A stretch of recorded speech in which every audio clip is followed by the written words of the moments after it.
Hello, sports fans, and welcome to Let Me Speak, the show that shares sports' biggest headlines explained, uninterrupted, and maybe a little audacious. I'm Joe Braverman, and today's topics we'll be discussing are resetting the NBA Finals after the Bucks tie the series at 2 games apiece, plus expectations and predictions ahead of the second half of the MLB season, and is there concern about Team USA men's basketball in their exhibition performances? It's episode 31 of Let Me Speak, and it starts right now.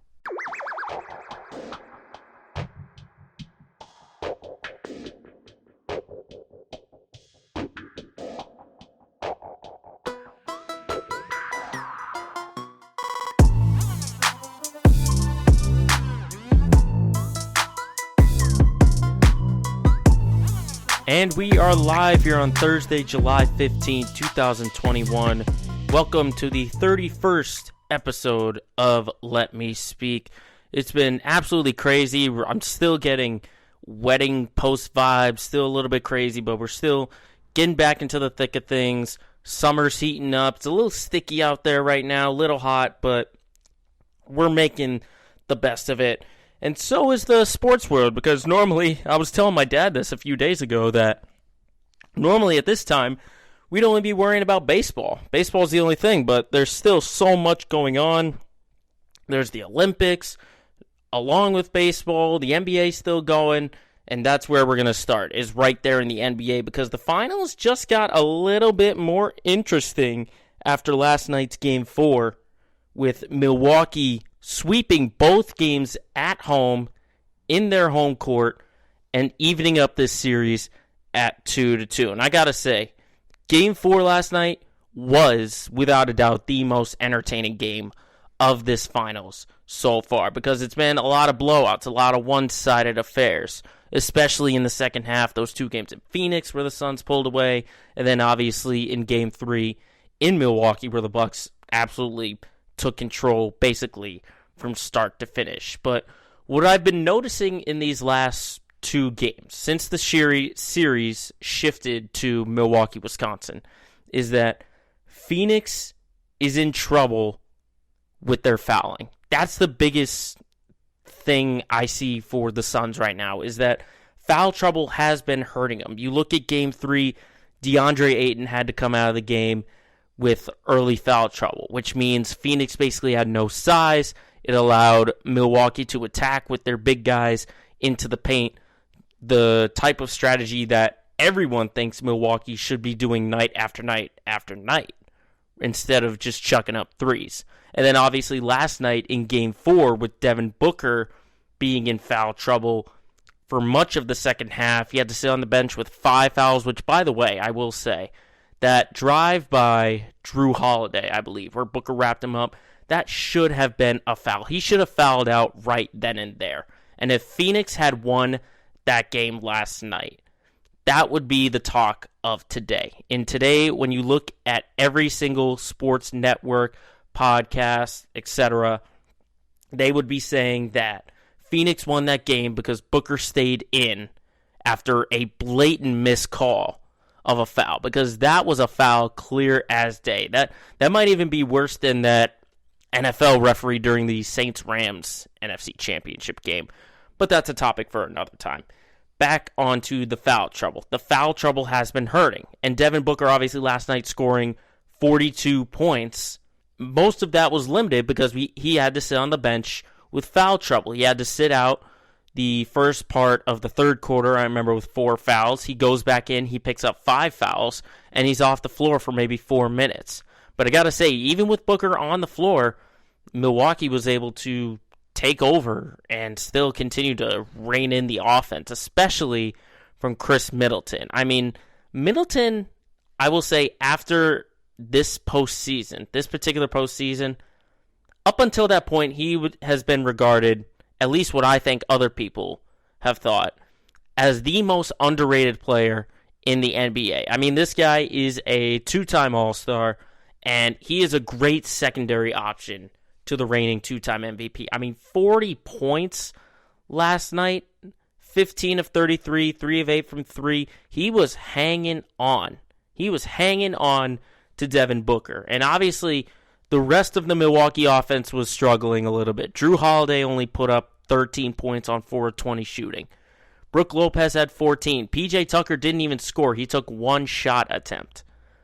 And Milwaukee ran 8 guys deep. But still, they shot the ball not as good as Phoenix. Phoenix shot over 51%. Milwaukee shot 40%. But it was just that second half that allowed Milwaukee to just get back into this and really take control, because the offense was there. They did take more free throws, obviously, but they out-rebounded them. I think Milwaukee found the strategy to limit this Phoenix team, and that's sort of take DeAndre Ayton out of the equation. It kind of, in terms of scoring, in terms of the pick and roll, they're defending the pick and roll much better. Ayton still gets 17 rebounds last night, but he only scores 6 points. 6 points. So they might have found the key to take away Ayton off of the block and get those easy putbacks, because they outscored Phoenix in the paint by 8. And, as much as Milwaukee played well, I think it's more so about what Phoenix didn't do, because Phoenix has struggled in Milwaukee. And you still got to remember, this is a very, very young team. You look and you say in this postseason, Booker, Ayton, they've done so much more than what was expected, because this is their first ever postseason play. Well, I got to tell you, the NBA Finals are much different than the first round, the semis, the conference finals. It's a much bigger stage. I mean, if you saw that arena in Milwaukee, I believe it's called the Deer District outside the arena, that's a different story. But just look at what Phoenix did last night in Game 4. 17 turnovers. 17 turnovers. That is not a Phoenix team that we're used to. We're used to Chris Paul cleaning it up. He had 5 turnovers in the game himself and only scored 10 points. Like, the offense is there, but they couldn't hit their 3-point shots. They didn't get to the line as much, and they just turned over the ball. That's ultimately the two things I see for Phoenix, is foul trouble and taking care of the ball. That's ultimately what it is, because if they clean those things up just a tad, then they maybe could have taken that Game 4. Remember, they were up 9 in that fourth quarter. And then here came Milwaukee with an explosion. Not only that, but look at Game 3. Phoenix turned it over 15 times. Okay? That's a total of 32 turnovers since they've been in Milwaukee. And I believe 10 of them were from Chris Paul. So when you look at what happened in Phoenix, I mean, they only had 9 turnovers in Game 1, which Phoenix won. And then in Game 2, they had 13. But still, those numbers, like 4 turnovers makes such a difference for this team. It's such a difference. Because Phoenix, I ultimately picked them to win this finals in 5 games. That projection's basically been thrown out the window. I still think Phoenix can win this finals, and they can win 2 out of the next 3 games. But they're just going to have to clean up the turnovers. That's all it is, because Milwaukee is going to hang around with them offensively.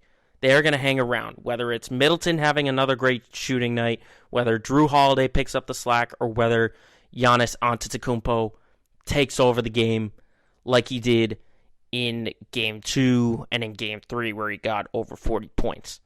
Milwaukee is going to hang around offensively with this team. But if Phoenix, I think the beneficiary for them is that they get to go home. They get to go home and they clean things up. And there's always that myth that role players and other guys play better at home as compared to on the road. So this could have been just a little blip on the radar, because all the home teams have won their games so far. Phoenix won their 2, Milwaukee won their 2. Now it's a best of 3. Phoenix has 2 home games, Milwaukee has 1. That's all Phoenix has to do is just clean up ball security, and I think if they win Game 5, if Phoenix wins Game 5, then they win the series. That's where I see this series going. Because I see Booker. I see Booker as someone who's going to take over this finals for Phoenix. Because look at what he did in the previous games. Look at what he did statistically. In Game 1, Chris Paul was the leading scorer at 32. Game 2, Devin Booker was the leading scorer with 31. And you also have to remember that he struggled in Game 3. And so you know that Devin Booker's going to put his head down and he's going to absolutely fight and take over, which he did. And the same thing has to happen with Chris Paul, because Chris Paul has not played well over these last 2 games. You know, it was 19 points in Game 3 and only 10 points in Game 4 last night. So, Chris Paul, like I said last week, he's going to have to match Devin Booker, and DeAndre Ayton has to get more involved. He has to limit the foul trouble and stay on the floor, because Phoenix doesn't have any other size. You know, they're going to Torrey Craig and Cam Johnson for small ball, you know, with 5 guys on the floor. That basically means what? Jay Crowder's going to be your center?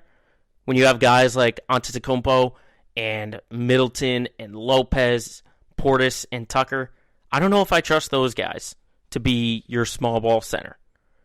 But ultimately, I do think Phoenix is going to right the ship, and I think they're going to win this series still. I think I'll pick them in Game 5. I think they'll get that home court back.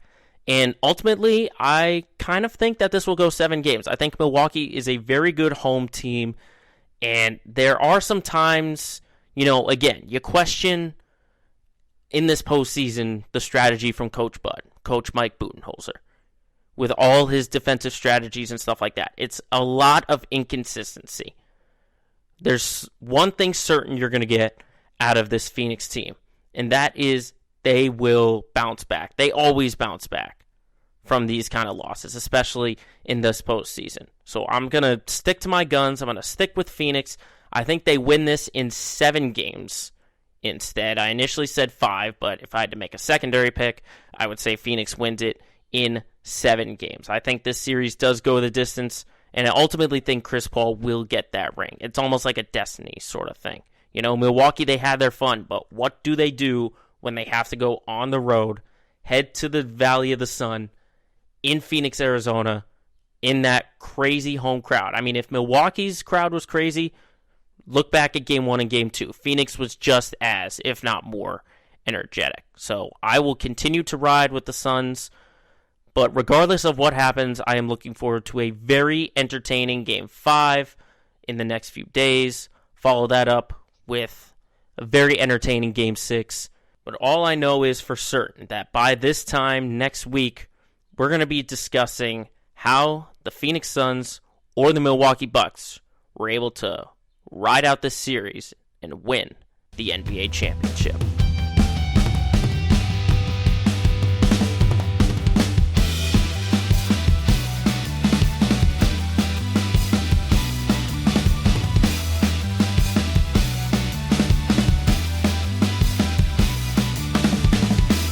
Of course, you can't talk about the summertime with talking about the Midsummer Classic. I'm talking about the MLB All-Star break, the second half getting underway tonight with an old-fashioned rivalry between the Sox and the Yanks. But before we dive into the preview of the second half, we got to talk about the All-Star festivities, because ultimately what I saw from the Home Run Derby and in the All-Star game, they were so much fun to watch, and I think the MLB is in a very, very good spot.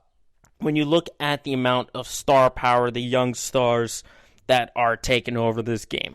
You've got Shohei Ohtani, the double threat, who pitches and hits. You've got Vlad Guerrero Jr., the All-Star MVP. You got Fernando Tatis Jr. It's not that they're just great players and that they're superstars, but their personalities make you tune in and almost watch every single move that they make on and off the field, which is kind of what MLB was lacking. They were just lacking those big-time personalities, like a Ken Griffey Jr., who always gave you that smile, with a David Ortiz who was kind of the big poppy and just a happy, fun-loving guy. It's these characters and these personalities that are making the MLB fun again. That's ultimately what it is, because I think the MLB is in a great spot with all of these young stars, especially with the Home Run Derby and then the All-Star Game. First, with the Home Run Derby, I gotta say, super entertaining, probably one of the best derbies in a long time, because, I mean, you started off in that first round with Shohei Ohtani and Juan Soto basically going to a double overtime with a swing off. You see Juan Soto getting 3 swings and hitting all of them out of the park and out for a home run. Unreal. Absolutely unreal. But then you have Pete Alonso, who took this very seriously, I might add. He brought like 8 different bats. He hit 35 home runs in the first round. And then obviously he was the defending champion. He never got to defend it last year, but he technically was the defending champion. And then, like I said, Vlad Guerrero Jr., the MVP. I gotta say, I was rooting for Trey Mancini. That would have been a great story if he won that. And I did say last week, if you go back, he was one of the 3 players that I think had the best chance. Credit, he was probably number 3 on my list. I will still take that victory. But, I mean, Pete Alonso, like I said, he took it seriously. He's now a 2-time champ. Joins the likes of Ken Griffey Jr., Prince Fielder, Yoenis Cespedes as the only 2-time champ. So congrats to Pete Alonso. And then in the game itself, listening to the guys mic'd up, I got to say, is a lot of fun to watch. Except when they're at bat. I don't need to hear Joe Buck ask every time, what pitch are you looking for here? You know, just ask him a question. Just give him a regular interview. Why not? It's the All-Star Game. They're not playing for anything. But I'm always a fan of those mic'd up moments. Always a fan, regardless of what sport it is. I love watching the mic'd up. And I don't think this is something that the MLB should continue to do in regular season games or postseason games. Just leave it for the All-Star Game. Let the announcers talk to the players mid-game in a game that doesn't really count. Not something where they're fighting for postseason action. But I thought the All-Star festivities in Denver were very fun to watch, and it's going to make me pay attention even more to the MLB with this upcoming second half. Which, speaking of the second half, you know, there are a couple predictions and some things that I think could happen. You know, I wouldn't be surprised if they happen. I'm not going to say they are going to happen, but it's something I think you have to take into consideration, okay? The first thing that you might have to take consideration into is that the Tampa Bay Rays, the defending champions of the American League, will overtake the Red Sox for that lead in the AL East. You look at where the standings are right now. The Rays are a game and a half behind the Red Sox. Ultimately, if they keep winning, they will turn this into a 2-team race. And ultimately, this weekend series between the Sox and Yanks will decide if it becomes a 3-team or a 4-team race. Because if the Yankees get swept by the Red Sox again, that means they're 46-46. And everyone would say, it's time for you guys to be sellers. You got no chance to come back. But I think the key for Tampa is to find their consistency. They have to find consistency, because just listen to these kind of stretches that they've been on, basically since mid-May. They had that stretch in May where they won 17 out of their last 18 games. That was in May. And then from mid-June on, this is the stretch that they've been on outside of their first half finale on Sunday. They lost 7 in a row. They won 4 in a row. They lost 5 in a row and won 6 in a row. So it's that consistency that has to be sustained. You know, it can't be a lot of this back and forth between Tampa. Because if they continue to have stretches like that, even if the Red Sox play like 500 baseball, they'll still be able to win the division, I think. But Tampa, they have the bats. I think they can do it. Remember, like I said, these are the defending American League champions. You've got Mike Zunino, who was an all-star, leading all catchers in home runs. You've got a great young talent in Randy Arozarena. You know, this is a willful team. You know, it's one of those teams where it might be hard to name a couple guys off the top of their head, But Kevin Cash has got these guys ready to go, ready to play. Many thought they might take a step back and it was just a fluke year because it was a shortened season. That is not the case with this Tampa team. They've got the talent, and I would not be surprised because the Red Sox, they have their struggles, which we will talk about in our Let's Get Local segment. The Red Sox might have their struggles, and Tampa will be right there to pounce and win that AL East once again. So I would not be surprised to see the Rays overtake the Red Sox at some point in this second half. Now, the second one, I would say, might be a little bit out there, might be a little bit of a stretch, but the Los Angeles Angels will fight their way to the wild card race. Now, obviously, the preset on this is that right now they're sitting basically mid-pack, 5.5 games out of the Oakland Athletics. So right now it's Tampa, Oakland, followed by Seattle, Toronto, Cleveland, New York, and then the Angels. Now, with this team, I think the offense is great. I think they have a lot of great talent, even without Mike Trout in the lineup. You put Mike Trout in the lineup, you have their other all-star Jared Walsh. You have Anthony Rendon, Jose Iglesias, David Fletcher, and then, of course, you have your superstar Shohei Ohtani, okay? And the best thing for the MLB is to get Ohtani in the postseason. You don't want his talents wasted on the LA Angels like you've done for multiple years about Mike Trout. Okay, so this offense is great. I think they're a great offense, but their pitching is just so god dang awful. They are so awful. Absolute garbage. They're 26th in the MLB right now in ERA with a 4.90 team ERA. And really, everyone outside of Shohei Ohtani has just been pitching horrible. Horrible for this team. Dylan Bundy, not doing good. Not doing good at all. So, ultimately, if the Angels really want to make some moves, they're going to have to get better on the pitching end. Andrew Heaney can't have a 5.38 ERA. Bundy can't have a 6.68. Alex Cobb can't have a 4.23. I mean, like I said, it's a stretch, but who knows? Who knows that the Angels could do it? The Angels might be able to find a way, somehow, some way, pull a miracle out of their ass and find themselves in the wild card hunt. Prediction number 3 that I think could happen is talking about the Philadelphia Phillies. I think the Phillies are going to turn this into a 2-team race in the National League East. Because you got to remember, the Braves, they're 44-45, but they just lost their superstar, Ronald Acuna Jr., to ACL.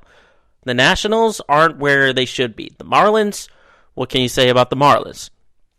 And they're only 3.5 games out of the New York Mets in that league for the NL East. And it's kind of similar to the Angels. I think their offense is good, but their pitching needs some help. You know, I got to watch them take on the Red Sox in that first half finale in Fenway Park, and they played great. Gene Segura was great. Their all-star JT Realmuto, Rhys Hoskins, Bryce Harper, McCutchen. I mean, you name it. I think they've got a good lineup. And it just takes about 2 weeks of good baseball for them to get right back into things. And I think they're going to really make it a dogfight for the New York Mets. The only thing, though, is that Zach Wheeler, 6-5, 2.26 ERA, and Aaron Nola, 6-5, 4.53. They're going to need some help in the rotation. They're going to need an extra arm in there. Really just bolster that rotation and really give the Mets a challenge if they want to make a run. That's ultimately what I see for the Phillies. Because I think Philadelphia is a good team. Not a great team, but a good team that, you know, they're probably the next best option outside everyone in the National League West to make that wild card jump. But it just takes one bad stretch from the Mets, one good stretch for the Phillies for the standings to just flip-flop, basically, and see the Phillies take over in the NL East. But then, speaking of that National League West, that brings me to my final prediction that I think could happen, and I think one of those teams in the West, I'm talking the Giants, the Dodgers, or the Padres, I think one of them are really going to separate themselves in that division. Because right now, the Giants lead 2 games over the Dodgers and 6 games over the Padres. You have to think that the Dodgers are somehow going to find their mojo. San Francisco might take a step back. I still think they can finish second. They can finish second in that division, but I think the Dodgers, they're the Dodgers. What else are you going to say about them? I think they'll find a way to get that lead in the NL West, and they'll find themselves back on top of that division. Because, come on, they got weapons aplenty about that. And the Giants, they had some great pitching, but you have to think in the regular season, it can't be sustained through a whole 162 games. It just can't. I still like the Giants as a team, and I think they could be a real factor in the postseason if they can get out of the single elimination wildcard game. But ultimately, I think the Dodgers are going to find their way back atop that division.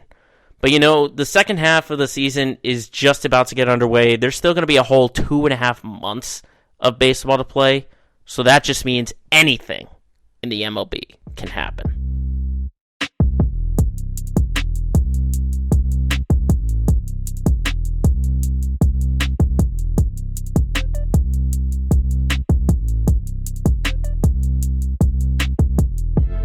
Next up, we move back to basketball, but we got to talk about sort of the headline so far in the basketball world, and that is Team USA not being as dominant as they once were. They've been struggling in their exhibitions against Nigeria and Australia, and then in a game against Argentina, which they won. But it's just not looking like Team USA of the past. They used to dominate these teams, and now they're dropping these games, and you have to wonder, is there something deeper about this team, or is this just a little fluke? And it's this discussion that is the subject of our topic once again we bring up, known as Hot Takes. Oh, hot, hot, hot, hot! Hot, hot, hot, hot, hot, hot! Now, in their first 3 games of the exhibition so far, they've lost to Nigeria, they've lost to Australia, and they won against Argentina, okay? They're 1-2 so far.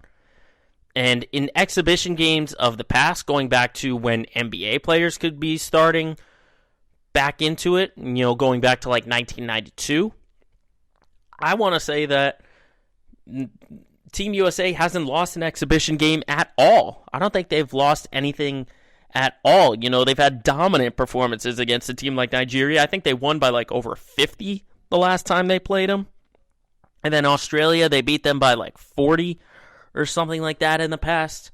I'll have to look at the numbers to get legitimate right there. But you have to look at this roster, and you have to think about the guys that are on it.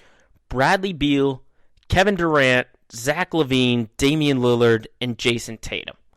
When you look at the teams in the NBA that they're on, their squads, they're the number one priority on offense, okay? They are that top scoring option. You saw a lot of Jason Tatum with the isolation. You see Damian Lillard making deep threes. Kevin Durant going on that massive run for Brooklyn during the postseason, okay? They need to learn how to not play hero ball and not play a bunch of isolation. It's got to be a lot of ball movement, all right? It's not just about one guy. It's finding the guy who has the hot hand and then just going with them. Everyone else just takes a step back and saying, dude, this is you. I'll be there for the outlet if you get double teamed, situations like that.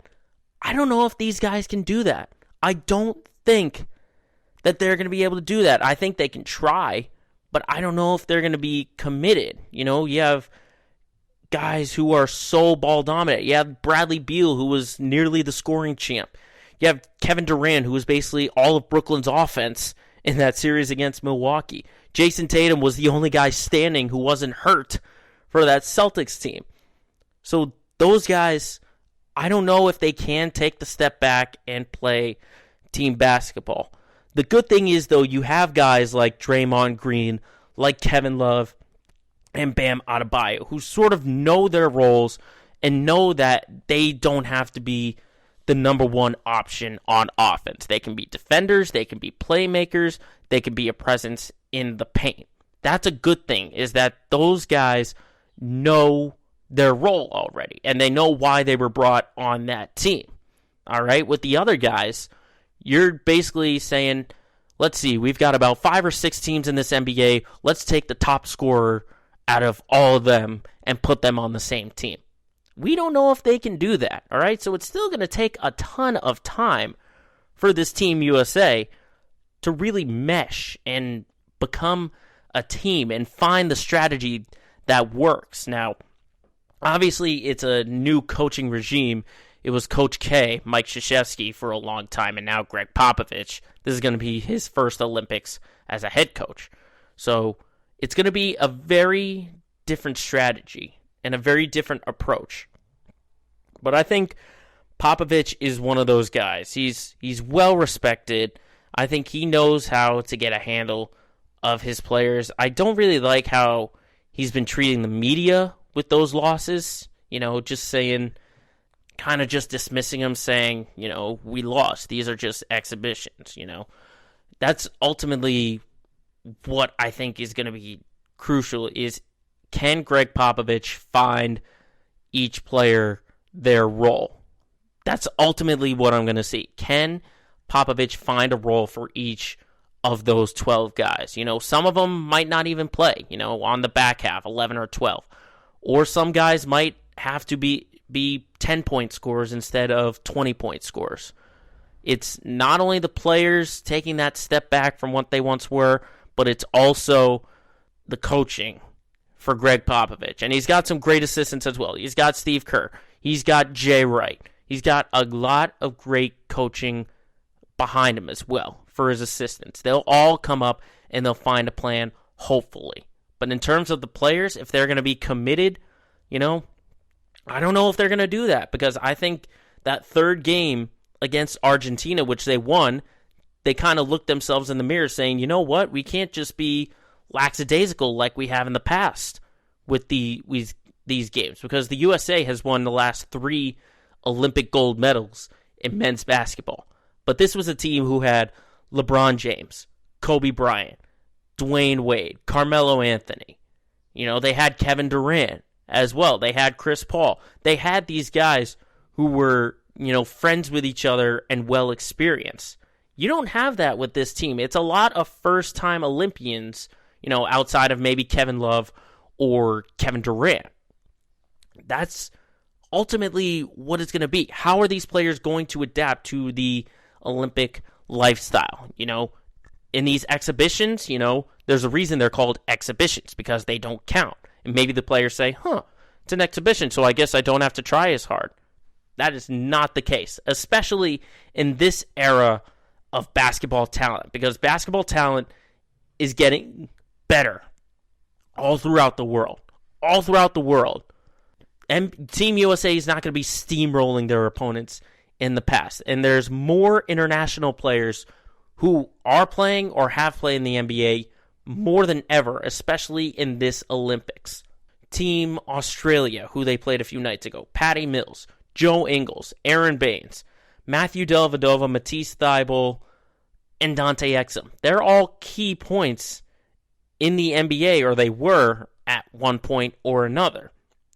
And then you have to look at, Team France. They've got Rudy Gobert. They've got Nicolas Batum, Evan Fournier.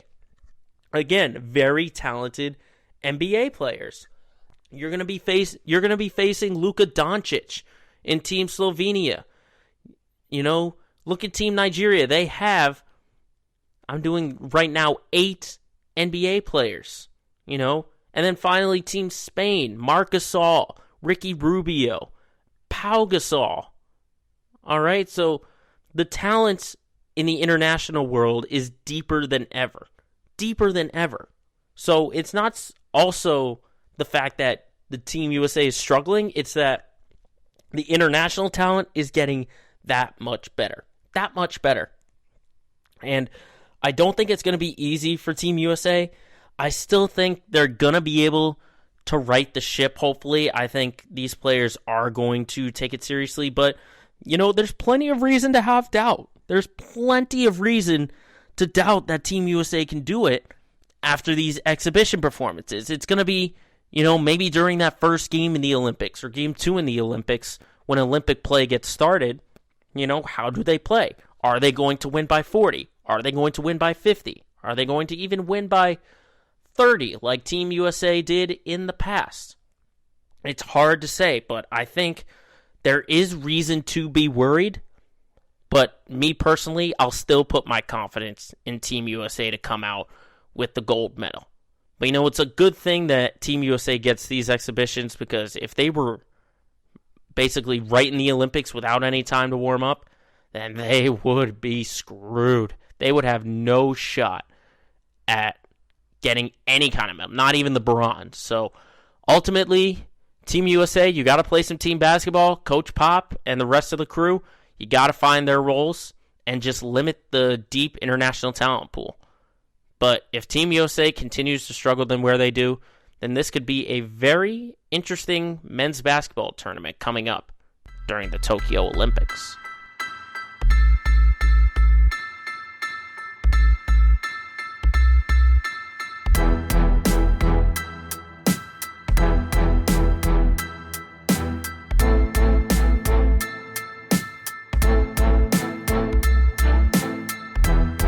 We go into our weekly segment where we dive into the city of Boston and look how our teams are doing. It's time for our Let's Get Local segment of the week. And obviously, the big story is the Red Sox. They start off the second half tonight, as I mentioned, Sox-Yanks in the Bronx. They kick off their second half, leaders of the AL East. And I foreshadowed it during our MLB segment in talking about the Red Sox struggles. They struggled a little bit near the end of that first half. I mean, dropping the series in Anaheim against the Angels and then dropping a series to the Phillies at Fenway.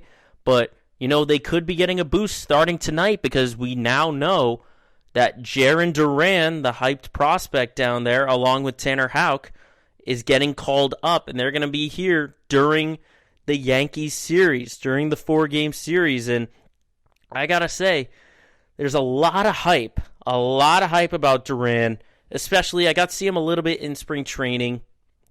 I think this is a guy who, if he is hyped up the way that people have been hyping him up, and he performs the way, then he could be a key factor, not really in the starting lineup, but just off the bench. Really is the biggest thing. Off of the bench, having that bench depth, and you have these pinch hitters coming in, because you look at his numbers during his time with Worcester in AAA. This season, he's batting .270 with 15 home runs and 32 RBIs, and this is very important. A .926 OPS. A .926 OPS. So ultimately, I don't know if Duran is going to be, let's not set our expectations extremely high, because this is going to be his first time ever in the majors. First time he's ever getting called up. He never got called up during last year for a cup of coffee, anything like that. This is going to be his first time. But he's skyrocketed through single A, then double A, and now he is in triple A. And it's kind of a test, This ultimately could be, it could be like a Xander Bogaerts thing during that 2013 season with the Red Sox where they won that championship. They call up Bogaerts. They say, we need some help at third base. Why don't you be the guy as a young guy? And he would be hitting 8th or 9th. And, depending on sometimes the lineups, you'd either throw in Will Middlebrooks or you'd throw in Stephen Drew at shortstop. Those little ultimately interchangeable things that Alex Cora could do, because he's a lefty. If you got to go lefty against lefty, you throw him in and you take, Kike Hernandez out of the lineup and you throw Duran in there if he continues to have these numbers. Obviously, it's a big if. And then you can put him in left field, playing with the monster. Or you could put him in right field and move Verdugo to center. It's a lot of interchangeable things, but this offense was already, I would say, pretty deep in terms of their utility guys, with Marwin Gonzalez, with Hunter Renfroe, with Kike Hernandez and Danny Santana. I think you add one more guy to that, I think that's going to be big for this offense, especially where you don't have to have Verdugo playing every day. You don't have to have Hernandez playing every day. Just finding that consistent, and that's another thing, is that the offense is great, but just we know the two outfielders that they're having out there. You've got Hunter Renfroe in right and Alex Verdugo in center. Who is going to be your left fielder? Is going to be the thing. Obviously, you have JD Martinez, who's going to be out there and play a little bit when he's not DHing. But if Duran, like I said, he can have the numbers to what he was hyped up to be, then he could be your everyday left fielder or your everyday right fielder, and you finally figure out your lineup, your everyday guys heading into the postseason. Because I think regardless of what happens in the second half, I think the Sox still make the postseason. Whether that's the division or the wild card remains to be seen. But I think this Sox team is good enough to make the postseason and go on a little bit of a postseason run. So Duran could be a key factor. He could be a key factor in this championship run. But it's going to be very interesting to see when he plays in his first game, hopefully this upcoming weekend in the Bronx. But of course, Duran's not the only one. I had mentioned Tanner Houck. He's getting called up as well. Now, he was up at the beginning of the season as well. And obviously, like I continue to say, the pitching rotation and the bullpen needs a little bit of help. They're going to be getting it, hopefully, with Chris Sale in the near future, but this is your immediate help. I don't know if he's going to be the guy to solve everything, but, you know, I'm still kind of out there because Houck is still young, and yeah, he had a great 2020 when he had 3 games he pitched in, but that was the shortened season. This is a full 162, and so far in AAA, when he got sent down, you know, not the greatest numbers in Worcester. 6 starts, and he's 0-2 with a 5.14 ERA with the Worcester Woo Sox. So I don't know if this is going to be the guy to really bank on and say, oh, that's our 4th starter, that's our 5th starter right there. Because unless he turns things around and pitches great, I think at the moment, he's only like an interchangeable guy. Because this pitching rotation, you know, as much as they've struggled, they've been there. They've pitched. They haven't had a ton of injuries to deal with. They've had all 5 of these guys for the majority of the season. And so you're thinking that either Houck can be a steady guy in the bullpen when starters can't go a long way, or he can be that 5th starter that you can interchange with Martin Perez or Garrett Richards when they go on a struggle a little bit and you move them to the bullpen. That's ultimately what I'm thinking in Tanner Houck's case, is that he's not going to be the savior. He's not going to be the big savior. But does he help with the pitching depth? For sure. He will definitely help. And if he continues to have good numbers, then who knows? He could be a contender in that starting rotation, not only this year, but for next year as well. It's going to be a storyline to watch. But, you know, speaking of young prospects, obviously before the All-Star festivities happened, there was the MLB draft. And the Red Sox had their highest pick in a very long time. They selected number 4, and they brought Marcelo Mayer, a shortstop from East Lake High School in California. Now, there's been a lot of back and forth that I've been hearing. What we've seen from experts and rankings, that this guy is the number 1 prospect out of all draft-eligible players. He was number 1 and was projected to go to Pittsburgh. But Pittsburgh picked a catcher, and then, obviously, I believe it was the Rangers who picked up, like, Jack Leiter, and then there was another team, I can't remember it off the top of my head, and then the Red Sox. So, ultimately, I think everyone was going on the assumption of, oh, Jack Leiter is still going to be there from Vanderbilt, so the Sox are going to pick him. They definitely need some pitching. But if the top prospect is there, why not? That's ultimately a thing. Why not for this Red Sox team? Now, I still would have liked them to have a pitcher. I still would have liked to see them maybe get that other Vanderbilt player, Rocker, I believe is his name. He did end up going 10th overall. But, I mean, this is a good consolation. I mean, you've got a lefty hitter, you've got an infielder, and people were regarding him as the top prospect in the MLB draft. So, I don't see anything wrong. I don't see anything wrong with this kind of pick. I don't see anything wrong with it. My thing is just, where is he going to fit, in the developmental stage? Because you have to remember, Xander Bogaerts is only 28 years old. Okay, he's got an opt-out clause after next season, so he can opt out and be a free agent at 29 years old in 2022. But we've heard Bogaerts saying he likes being in Boston, and I think the Red Sox, the feeling's mutual, and they might want to bring him back. So this is either your guy after Xander Bogaerts, he'll be your shortstop of the longer future, or you could just move him to second base, because second base has been the problem for the Red Sox pretty much ever since Dustin Pedroia had his injury issues. Yeah, you had Brock Holt in there, but he was more of a utility guy. And then obviously the issues this year, flopping back and forth from Michael Chavis to Christian Arroyo, Marwin Gonzalez. If he's willing to make that move to second base, then I say do it. This could be your second baseman of the future. But I think those are the only two places at this moment you could move Mayer if you wanted to look towards the long-term future, if he is this hyped prospect. But like I said, I would have loved to have seen them take a pitcher, get either Rocker or Leiter. Obviously, Leiter did not fall to them. But this isn't a bad pick. I'm not going to pretend like I know anything about Marcelo Mayer and why he's the number one. All I know is he's a shortstop, he's a lefty hitter, and he was ranked by experts as the number one prospect. It's not a bad pick for the Red Sox to go. You get the best player available, a guy who was possibly going number one, you get him at number 4. Why not do it? Why not take that chance?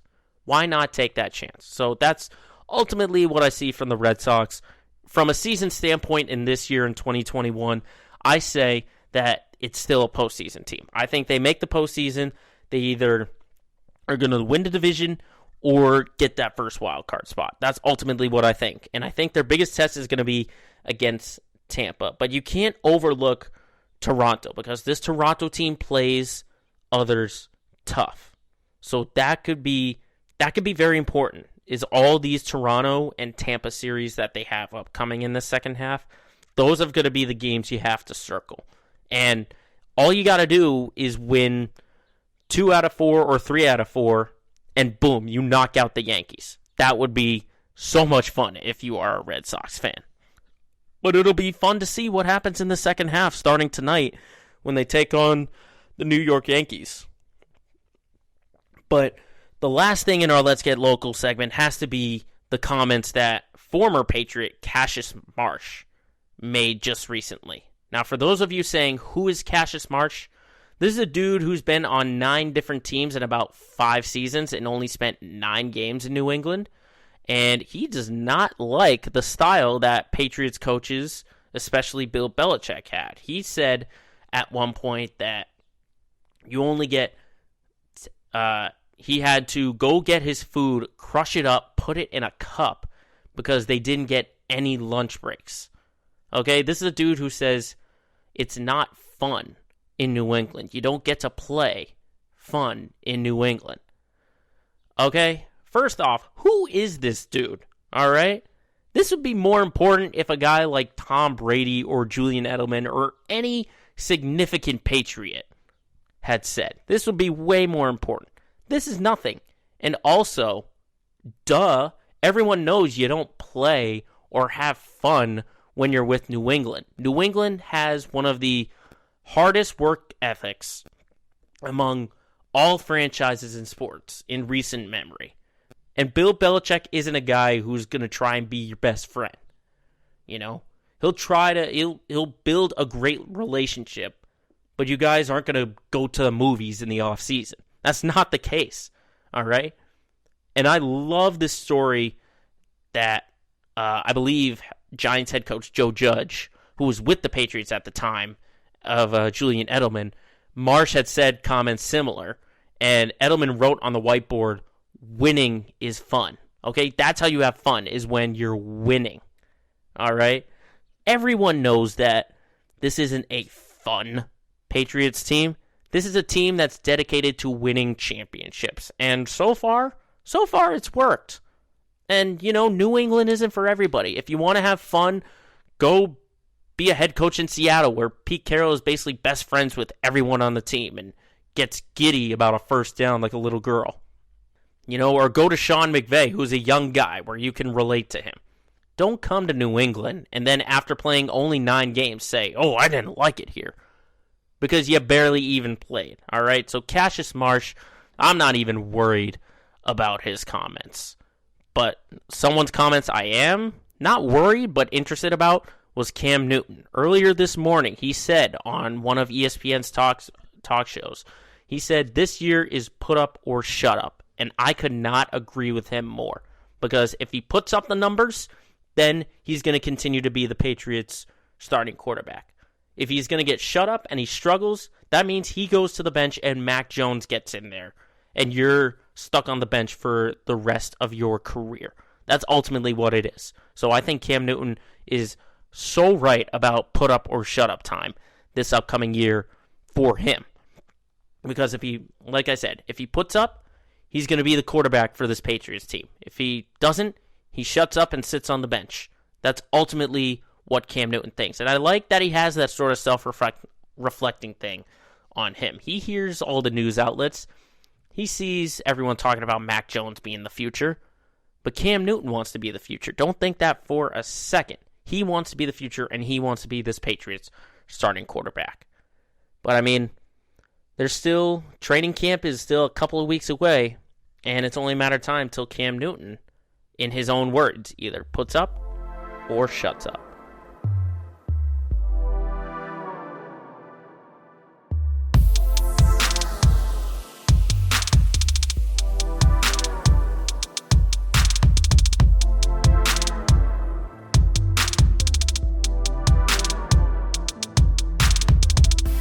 Finally, to wrap up our show, as we always do, we look at our LOL moment of the week. And this is actually a moment I kind of foreshadowed a little bit during our MLB segment. And I did talk about the MLB draft, but there was one team in particular who had a very, let's call it a unique strategy for this upcoming MLB draft from this past Sunday. Through all of the rounds that they had a very unique strategy. And so, without wasting any more time, this week's LOL moment of the week goes to the Los Angeles Angels. The entire organization gets this week's LOL moment, and here is why. It is as simple as this. 20 draft picks for the LA Angels in their 2021 draft. 20 pitchers. That's right. Every single draft pick that they had in 2021 was selected on a pitcher. I did talk about pitching being an absolute struggle for this Angels team, but to have all of your picks be pitchers, that's like an NBA team, that's like an NBA team drafting nothing but centers or nothing but point guards. That's like an NFL team drafting defensive linemen. And that's like the NHL drafting nothing but goalies, okay? 20 pitchers for all 20 draft picks. That's ultimately insane. That is insane. I've never seen a draft like that. I've never seen any kind of draft strategy like that before. But you also got to remember, like I mentioned, this Angels team sucks with pitching. I'll even say it right there. They suck, especially recently, including this year. Over the past 3 seasons, they have been over or near a 5.00 ERA. So you can clearly tell that pitching was their aspect that they wanted to get better at, both the rotation and the bullpen. But you have to think with a draft, you got to develop some kind of infielder or some kind of outfielder. Look at what the Angels have. Mike Trout is 29. Shohei Ohtani is 27. They're not young guys. They could still be there for a long time. David Fletcher's 27. But you have, Jose Iglesias. Your starting shortstop is 31. You have Jared Walsh is 27. These aren't young guys. You need a young superstar.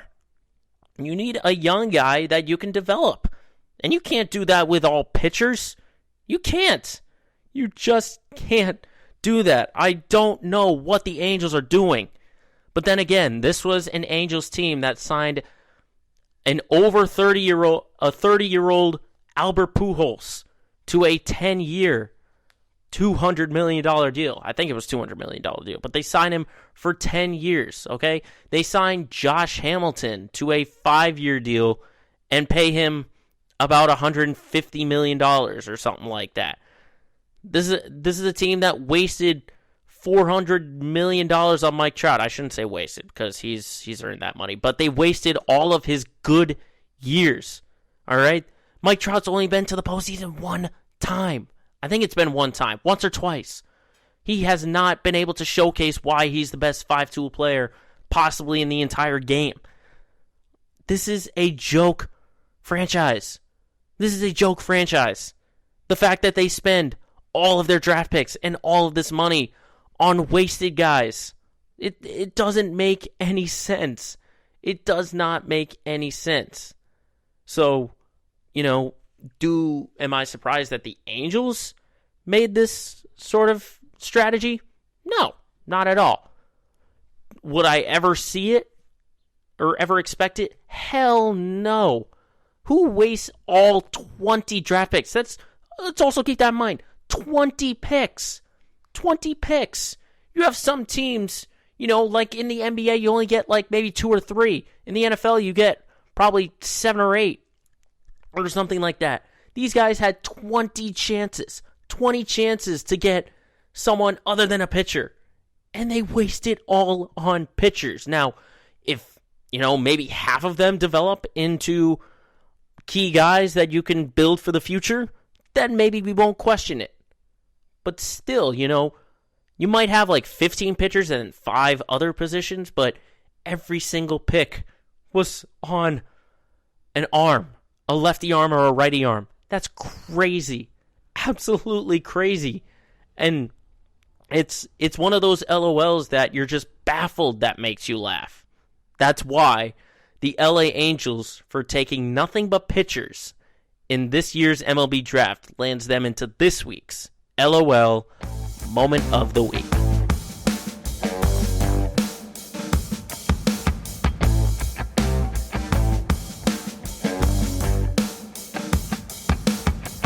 So that will do it for this edition of Let Me Speak. Thank you very much for watching and for listening. Make sure you're dropping those likes, those comments, and make sure to follow us on Twitter, Instagram, and Facebook. Just search Let Me Speak Podcast. And remember, as always, if you've got a point you got to get across, just tell the whole world, shut up and let me speak.